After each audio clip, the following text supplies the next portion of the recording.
3 days later, the sky turned red. Yuna was at the school when it happened. She was reading a story to her students when the first alarm sounded. It was a loud, terrible sound that she had never heard before. The children started to cry. "Everyone stay calm," she said, but her voice was shaking. "Come with me.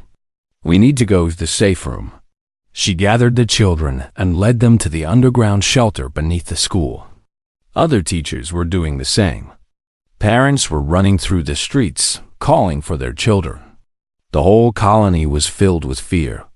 Yuna's hands were trembling as she helped the children down the stairs. Her mind was racing. Where was Hannah? Where was Dohan? She found her answer when she reached the shelter. Dohan was already there, holding Hannah in his arms. Relief flooded through Yuna like warm water. "Thank God," she said, running to them.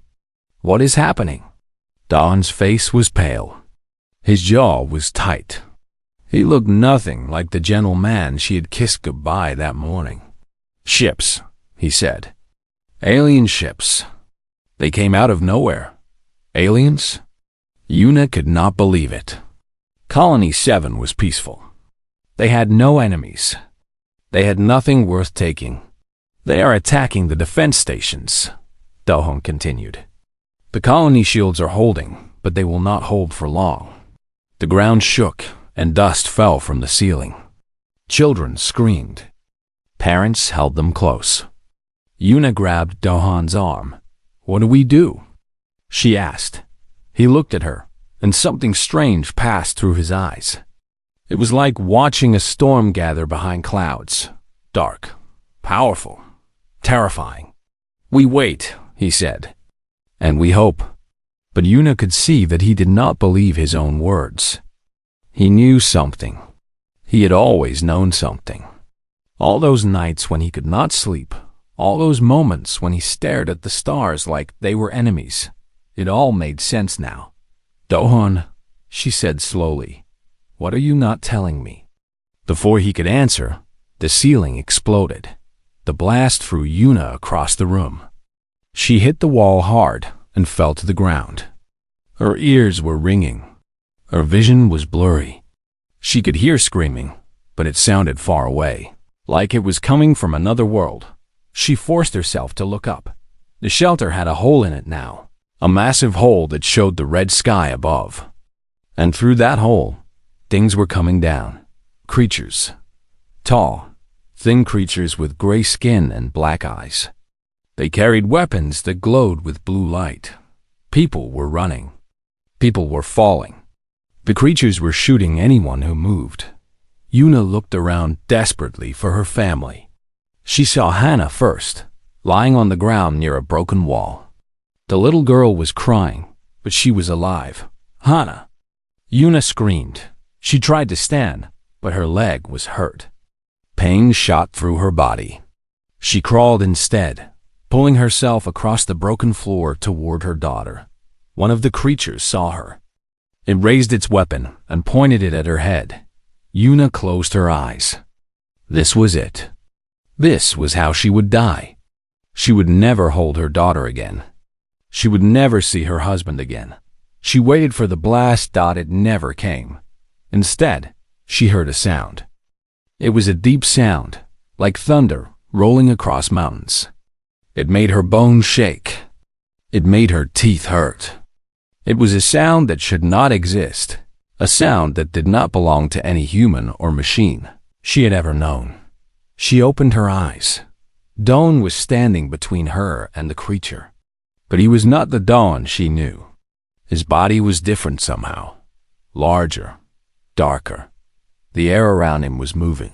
Swirling like a storm dot, the creature with the weapon took a step back. Its black eyes were wide. It looked afraid. Dohan raised his hand, and the creature flew backward. It hit the far wall and did not move again. Yuna could not breathe. She could not think. She could only watch as her husband walked forward, toward the other creatures that were pouring through the hole in the ceiling. He was not walking like a man.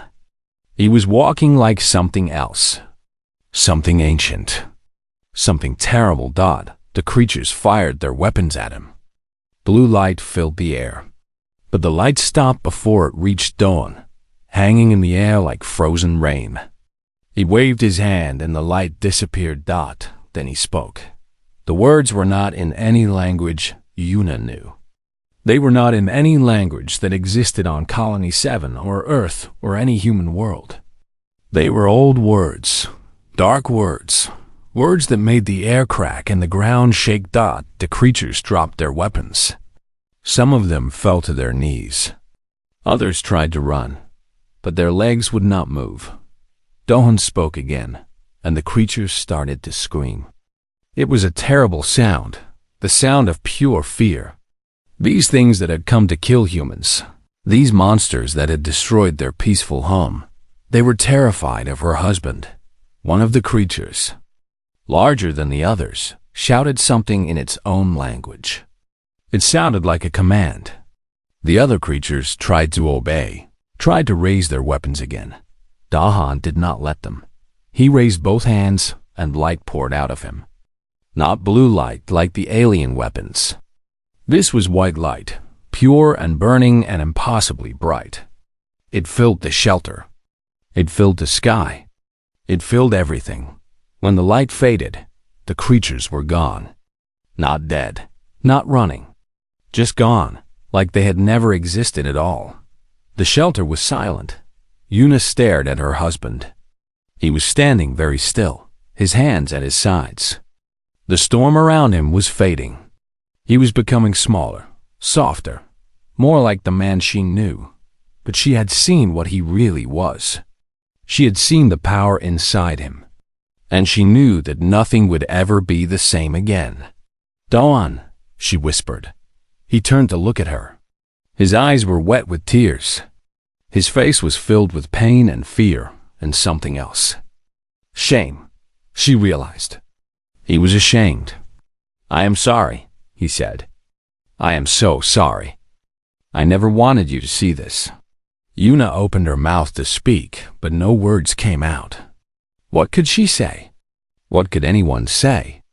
The alarms were still ringing. The sky was still red. And somewhere above them, more ships were coming. This was not over. This was only the beginning. But in that moment, Yuna did not think about the invasion. She did not think about the alien ships or the destroyed shelter or the people who had died. She only thought about one thing. Who was the man she had married? And what else had he been hiding from her all these years? Hannah was crying nearby, calling for her mother. Yuna forced herself to move, to crawl to her daughter and hold her close. But her eyes never left Dawn.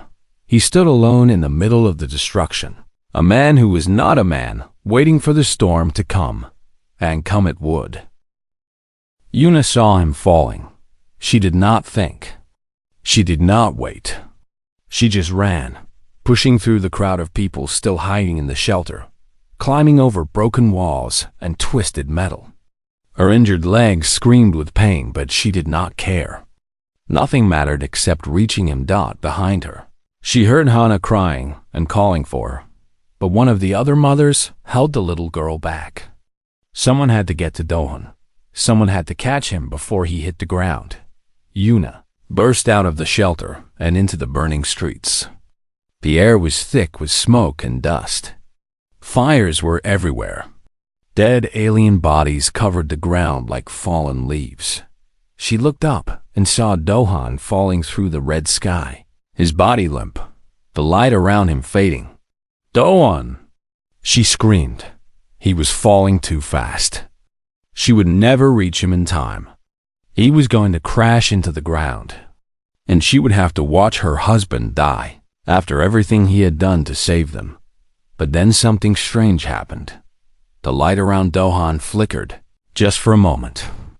His body twisted in the air, and suddenly, impossibly, he slowed down. He landed hard, but not hard enough to kill him. He crashed into the street about 50 meters from where Yuna stood, kicking up a cloud of dust and debris. She ran to him. He was lying on his back in a small crater. His eyes closed, his body covered in blood and burns. The clothes he had worn to work that morning were completely destroyed. His skin was gray with exhaustion, but he was breathing. He was alive. Yuna fell to her knees beside him. She grabbed his hand and held it tight. "Dawn," she said, tears streaming down her face. "Dawn, can you hear me?" His eyes opened slowly. They were normal again, soft and brown and gentle. The eyes of the man she had married. "Yuna," he whispered. His voice was barely there, just a breath of sound. "You should not be here. I told you to stay in the shelter." "I never listened to you," she said, trying to laugh through her tears. "You know that." He smiled weakly. "I know. It is one of the things I love about you. Is it over?" "Are they gone?" "For now.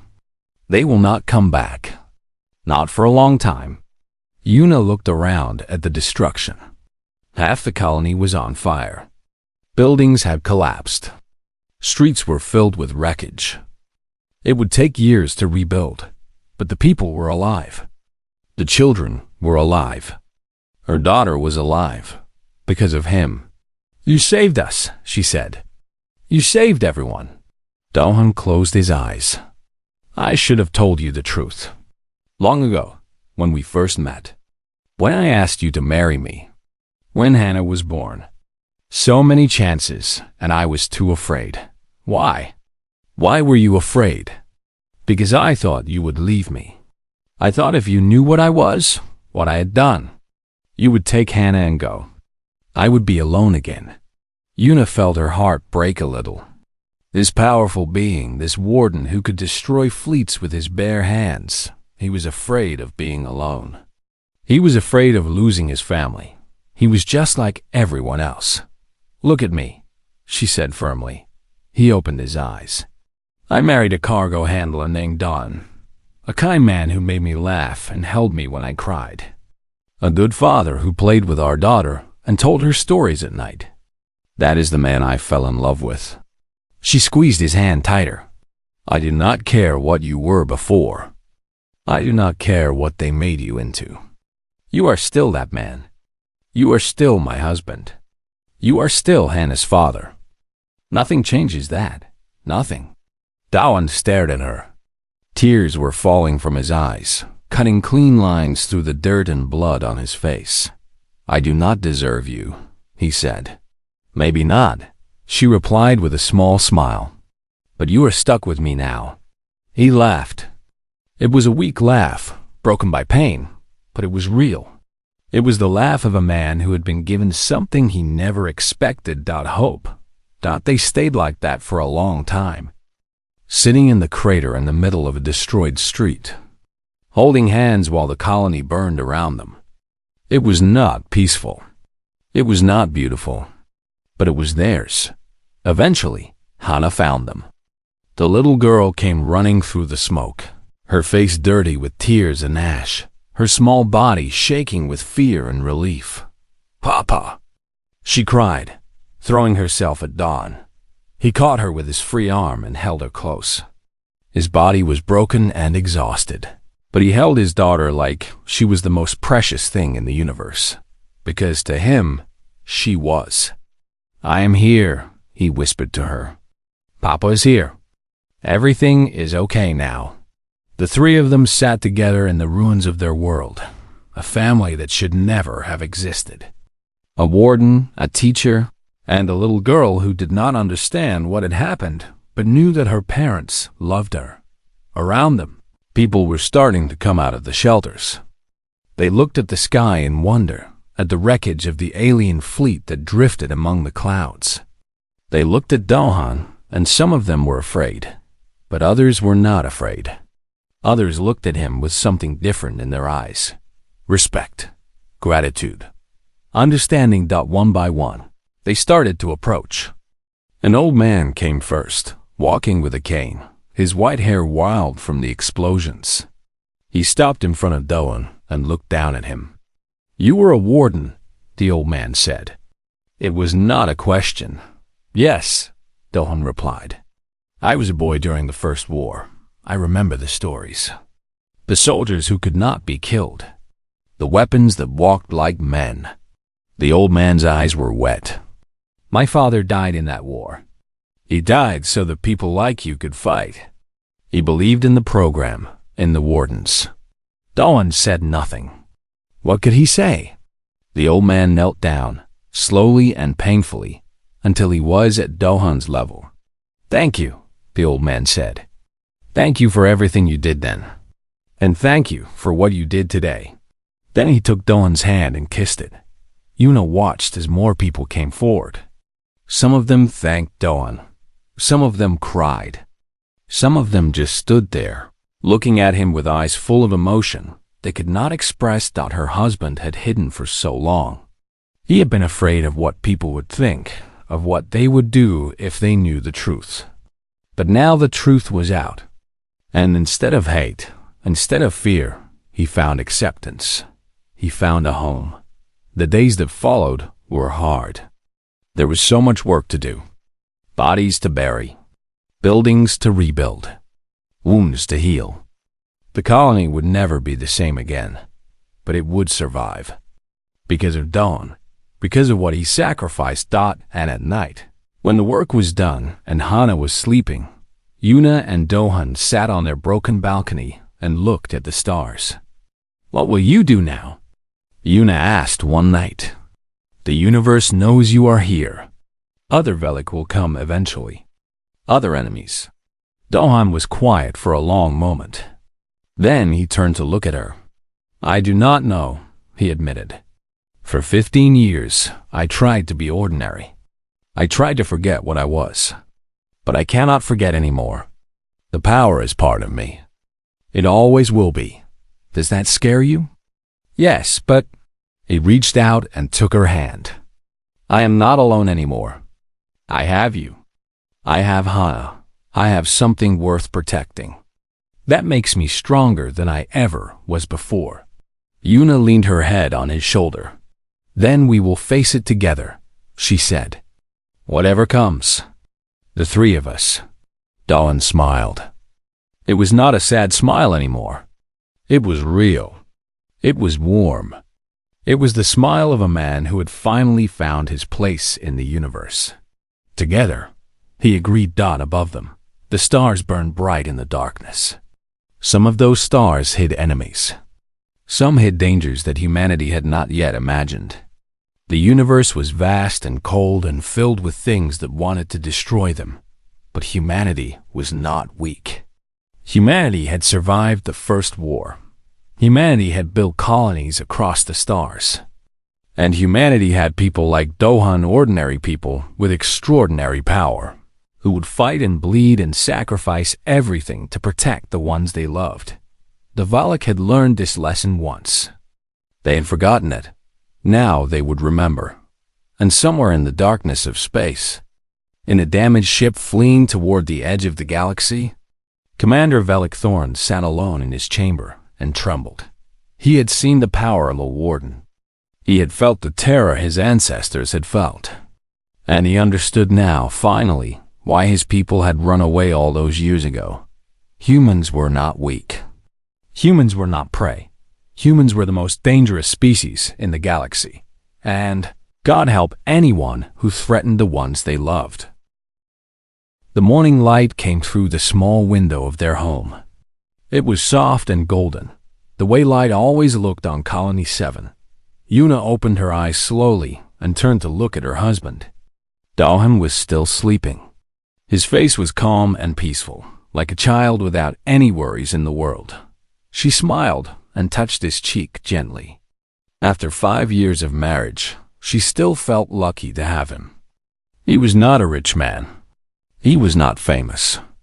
He worked as a cargo handler at the spaceport, moving boxes and supplies from ships that came from other planets. It was simple work, and he never complained about it. Yuna got out of bed quietly. She did not want to wake him. He worked hard every day, and he needed his rest. She walked to the small kitchen and started to make breakfast. The smell of food cooking filled their little home. Their daughter, Hana, woke up soon after. She was 4 years old, with bright eyes and a loud laugh. She ran to the kitchen and hugged her mother's legs. "Good morning, little one," Una said, picking her up. "Is father awake?" Hannah asked. "Not yet. Let him sleep a little more." But Dawn was already walking into the kitchen. He moved quietly, the way he always did. Una often joked that he walked like a ghost. She never heard his footsteps, even on the old metal floors of their home. "Good morning," he said softly. His voice was gentle, almost too gentle for a man who spent his days lifting heavy cargo. Hannah jumped from her mother's arms and ran to her father. Dohan caught her easily and lifted her high into the air. She laughed loudly, and he smiled. It was a small smile, the kind that never quite reached his eyes. Una noticed this sometimes, but she never asked about it. Everyone had their secrets, she thought. Everyone had parts of themselves they kept hidden. They sat down to eat together. It was a simple meal, but it was enough. On Colony 7, people did not have much. The colony was far from Earth, far from the rich center planets. People here worked hard and lived simply. But Una did not mind. She had her husband and her daughter. She had a home. That was more than many people had. After breakfast, Dohon got ready for work.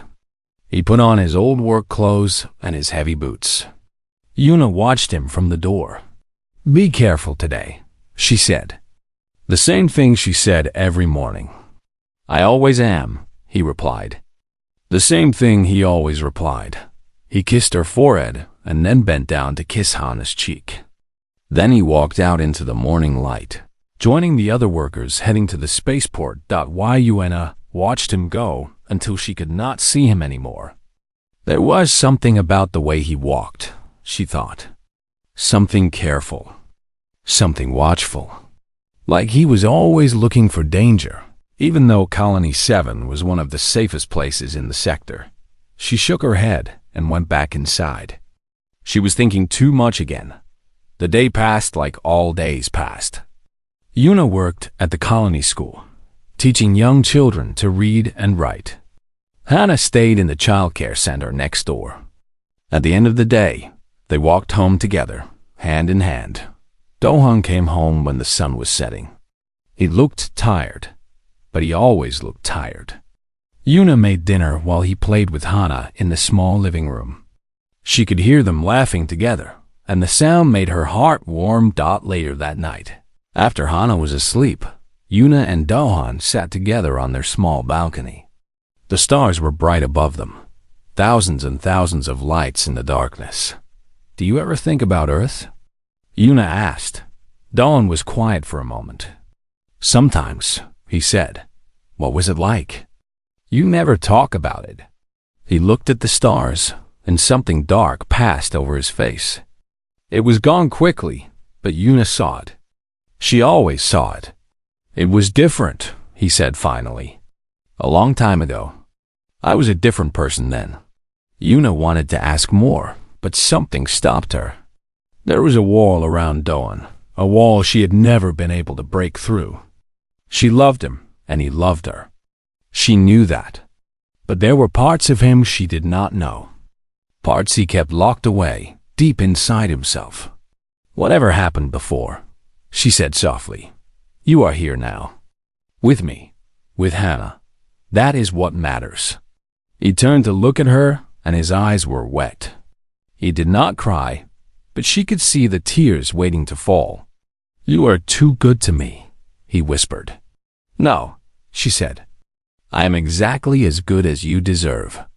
She took his hand, and they sat together in silence, watching the stars. That night, Una woke up suddenly. She did not know what had woken her. The room was dark and quiet. She turned to look at Dohan, but he was not in bed. She found him standing at the window, looking out at the night sky. His body was tense, like a spring ready to jump. His hands were clenched into fists at his sides. "Dohan?" she said softly. He turned quickly, too quickly. For a moment, his eyes looked different, harder, colder. like the eyes of someone she did not know. Ben, he blinked. And he was her husband again. Gentle, kind, ordinary.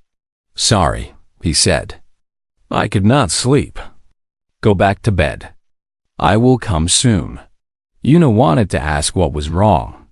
She wanted to know what he was thinking, standing alone in the darkness. But she was tired, and the bed was warm, and she trusted him. Do not stay up too long, she said. He nodded, and she went back to bed. She did not see the way his eyes turned back to the sky. She did not see the way his whole body became still, like he was listening for something far away.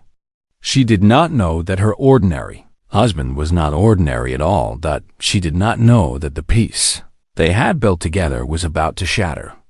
But Dohan knew. He had always known. He had been waiting for this moment for 15 years, hoping it would never come. Hoping he could live and die as a simple cargo handler with a loving wife and a beautiful daughter. The universe, it seemed, had other plans. In the distance, beyond the stars, something was coming. Something old. Something angry.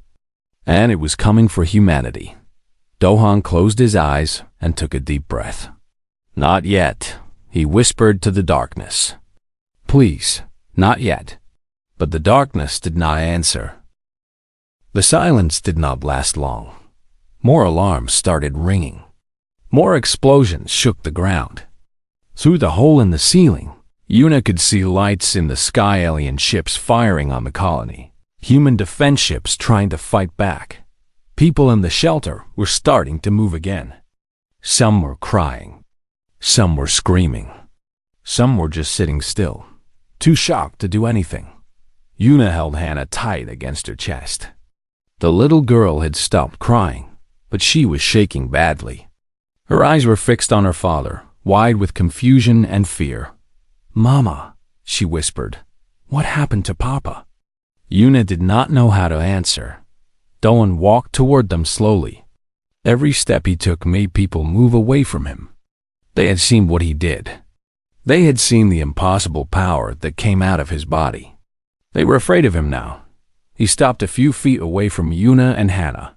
He did not try to touch them. He just stood there, looking at them with sad eyes. We need to move, he said. His voice was rough, tired. The shelter is not safe anymore. There will be more of them. Who are they? Yuna asked. Her voice was stronger than she expected. Who are you? Dohan closed his eyes for a moment. When he opened them again, they were full of old pain, old memories. They are called the Velek, he said. They come from the other side of the galaxy. They have destroyed hundreds of worlds. They believe they are the only species that should exist. Everything else is food to them, resources. How do you know this? Yuna demanded. Because I fought them before. A long time ago. In the first Galactic War. Yuna felt her blood go cold. She knew about the first Galactic War. Everyone did. It happened almost 40 years ago, before she was born. Humanity had been young in space then, still learning to travel between stars. And then the aliens came. The VELIK. The war lasted only 3 years, but millions of humans died. Entire colonies were destroyed.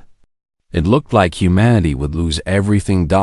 And then, suddenly, the Velek retreated. They ran away, back to their side of the galaxy. No one knew why. The history book said that human weapons became too strong for them. The history book said that humanity won through technology and bravery. But looking at her husband now, Yuna understood the truth. It was not technology. It was not normal soldiers. It was something else. Something like Dawn. You were in the war, she said slowly. But you would have been a child.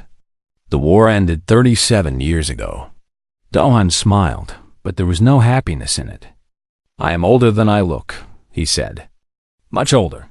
What are you? The question hung in the air like smoke. People around them were listening now, drawn by the conversation, desperate for answers. Dohan took a deep breath. During the war, humanity was losing. The Velek were too strong, too many. Our weapons could not stop them. So the governments of Earth did something desperate. They created a program. A secret program. What kind of program? They took children. Hundreds of children from different colonies. They did things to us. Experiments. They changed our bodies, our minds, our very DNA. They made us into weapons. Yuna felt sick. They experimented on children? They were desperate. The Velek were going to kill everyone. So they created us. They called us wardens. He said the word like it tasted bitter. We were humanity's last hope. Our job was to fight the Velek, to be the wall between them and our species. And you won the war. Dohan nodded slowly. There were 200 of us at the start. By the end of the war, only 17 were left. But we pushed the Velek back. We made them so afraid that they ran away and never came back. Until now, Yuna said. Until now. The ground shook again, harder this time. Dust and rocks fell from the broken ceiling. Outside, the sounds of battle were getting louder. Why did they come back? Yuna asked. Why now? Why here? Dahan's face became dark. Because of me. They have sensors, technology that can detect warden energy. When I used my power just now, they felt it. They know I am here now. So this is your fault. The words came out sharper than Yuna meant them to. She saw Don flinch like she had hit him. Yes, he said quietly. This is my fault. If I had not been here, they would have taken the colony quickly and moved on. But now they know a warden is here. They will not stop until I am dead. They remember what we did to them. They have been waiting for revenge. Hannah started to cry again. I want to go home, she sobbed. I want things to be normal again. Dahan reached out, slowly, carefully. He touched his daughter's hair with gentle fingers. I know, little one, he said. I know. I am sorry. Yuna watched him, this stranger who was also her husband. She thought about all the years they had spent together, all the quiet mornings and peaceful evenings, all the times he had held her when she was sad, played with Hana when she needed attention, worked hard to give them a good life. He had been hiding this the whole time, this terrible secret, this impossible power, but he had also been kind. He had also been loving. He had also been a good father and a good husband. She did not know how to feel. Anger? Fear? Sadness? All of them mixed together in her chest like a storm. What happens now? She asked. Dahan looked up at the red sky. His eyes were hard again, focused. The gentle husband was fading, and something else was taking his place. Now I do what I was made to do, he said. Now I fight? Alone? Against all of them? I have to. If I stay here, they will destroy the whole colony trying to get to me. If I go out there, face them directly, maybe I can draw them away. Maybe I can give the colony a chance. You will die, Yuna said. Duhan was quiet for a long moment. Then he looked at her, and his eyes were soft again, full of love. Maybe, he said. But I died a long time ago, Yuna. The day the program ended. The day they told us we were no longer needed. That was when the soldier in me died. You brought me back to life.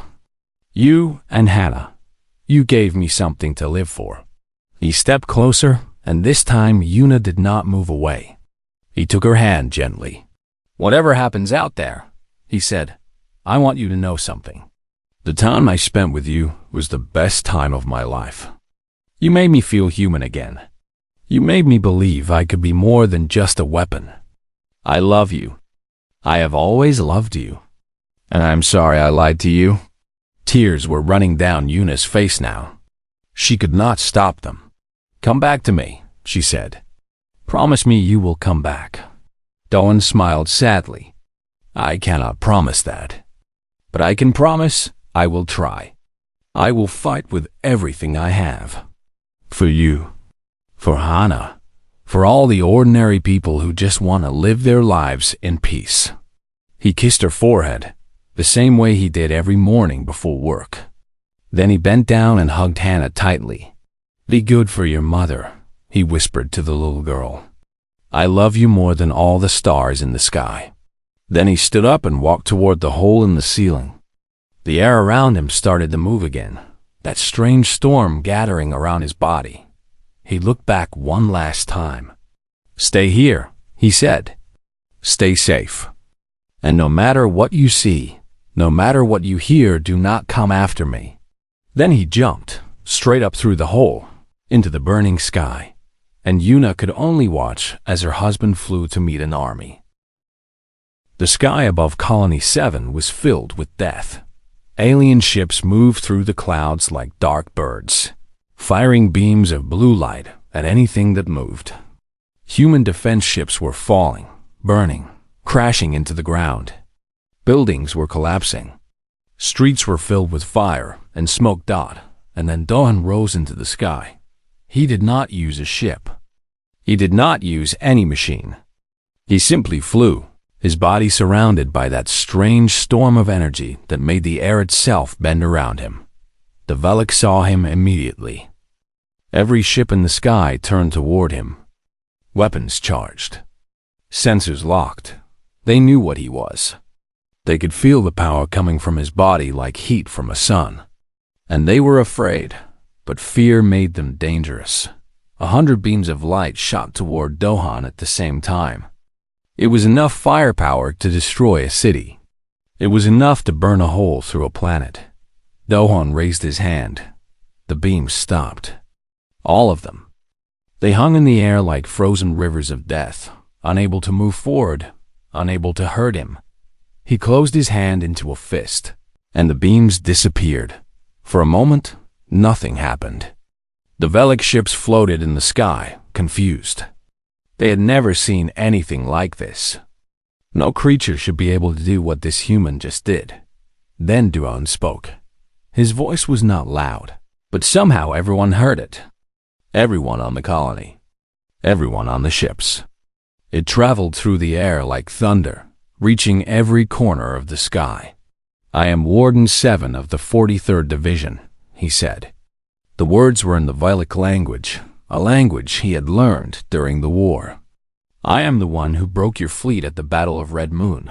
I am the one who killed your High Commander Thren with my bare hands. I am the one who made your children cry in fear for 3 generations." The ships started to pull back, trying to get away from him. "You should have stayed hidden," Dohun continued. "You should have stayed in your dark corner of the galaxy and never come back. But you did not learn. You never learn." He opened his arms wide, and the storm around him grew larger. The clouds started to spin, forming a massive circle with Doan at the center. "You came to my home. You attacked my colony. You threatened my family." His eyes began to glow with white light. "And now you will pay." He brought his arms together, and the sky exploded. Light poured out of him in every direction. It was not like the alien weapons. It was not like any weapon humans had ever built. It was something else entirely: pure energy, raw power, the kind of force that could reshape reality itself. The first wave of ships simply broke apart. They did not explode. They did not burn. They just came apart, piece by piece, like toys being taken apart by an angry child. Metal twisted. Glass shattered. Alien bodies fell from the sky like rain. The second wave tried to run. Their engines fired at full power, trying to escape the impossible human that floated in their sky. Dohan did not let them go. He moved faster than any ship could fly. One moment he was in the center of the storm. The next moment he was next to a fleeing ship, his hand touching its hull. The ship stopped moving. Then it started to fold, collapsing in on itself like paper being crushed into a ball. Ship after ship fell to the same fate. Dohan moved through the Velik fleet like a ghost of death, touching and destroying everything he reached. The alien soldiers inside the ships tried to fight back. They fired their personal weapons at him. They threw grenades. Some of them even tried to attack him with their bare hands, desperate and terrified. Nothing worked. Duhan was not fighting them. He was not even really trying. He was simply existing, and his existence was enough to destroy them. On the ground, Yuna watched through the hole in the shelter ceiling. She could not look away. The man flying up there, tearing apart an entire fleet, that was her husband. That was the man who made her breakfast. The man who sang songs to their daughter at bedtime. The man who cried when they watched sad movies together. How could that gentle person be the same as this monster in the sky? But then she looked closer. She saw the way he moved, the way he fought. He was not enjoying this. There was no smile on his face, no joy in his eyes. He looked tired. He looked sad. He looked like a man doing a terrible job that no one else could do. This was not a monster, she realized. This was a soldier, a weapon, something that had been created to kill, to destroy, to protect humanity at any cost. And he hated every moment of it. In the sky, only one ship remained. It was larger than the others, darker, covered in symbols that glowed with purple light. This was the command ship. This was where the leader of the invasion waited. Dohan floated in front of it, his body still surrounded by that terrible light. The storm around him had grown so large that it covered half the sky. A voice came from the ship, broadcast for everyone to hear. It spoke in the common galactic language that all species used. "Warden," the voice said. It was deep and cold, filled with hatred. "We knew you were still alive. We have been looking for you for decades." "You found me," Dohan replied. "Are you happy now? You killed my father at Red Moon. You killed my brothers at the Siege of Iron. You killed my entire clan. I remember. Your father died begging for mercy. Your brothers died running away. Your clan died screaming. Silence." Then, slowly, the front of the command ship opened. A figure stepped out, standing on the edge of the opening, looking down at Duhan. It was a Vulek, but larger than the others. Its gray skin was covered with scars. Its black eyes burned with hate. It wore armor made of dark metal and held a weapon that pulsed with purple light. "I am Commander Velek Thorn," the creature said, "and I have spent my entire life preparing for this moment. I will kill you, Warden. I will make you suffer the way my people have suffered." Dohan looked at the commander for a long moment. Then he sighed. "You are young," he said. "You do not understand what you are facing. Your father did not understand either. Your species never understands. Do not speak to me about understanding." The commander roared. "You are a weapon, a thing. You do not know love or family or loss." Dohan's eyes flickered. Something crossed his face, pain, maybe, or memory. "You are wrong," he said quietly. "I know all of those things. I know them better than you ever will. That is why I fight. That is why I will always fight." The commander screamed and fired his weapon. The purple beam shot toward Dawn with incredible speed. Dawn caught it. He actually caught the beam in his hand, holding it like it was a rope instead of pure energy. Then he pulled, and the weapon flew out of the commander's hands. Before the alien could react, Dohan was in front of him. His hand grabbed the commander's throat. His eyes stared into the creature's eyes. "Go home," Dohan said. "Tell your people what happened here. Tell them the wardens are not gone. Tell them that if they ever come back, there will be no mercy next time." Then he threw the commander back into the ship and turned away. The command ship hung in the air for a moment, broken and defeated. Then its engines fired, and it fled into the darkness of space, running away as fast as it could go. The sky was empty now. The battle was over. Dawn floated alone above his colony, surrounded by the wreckage of an alien fleet he had destroyed with his bare hands. And then, slowly, he began to fall.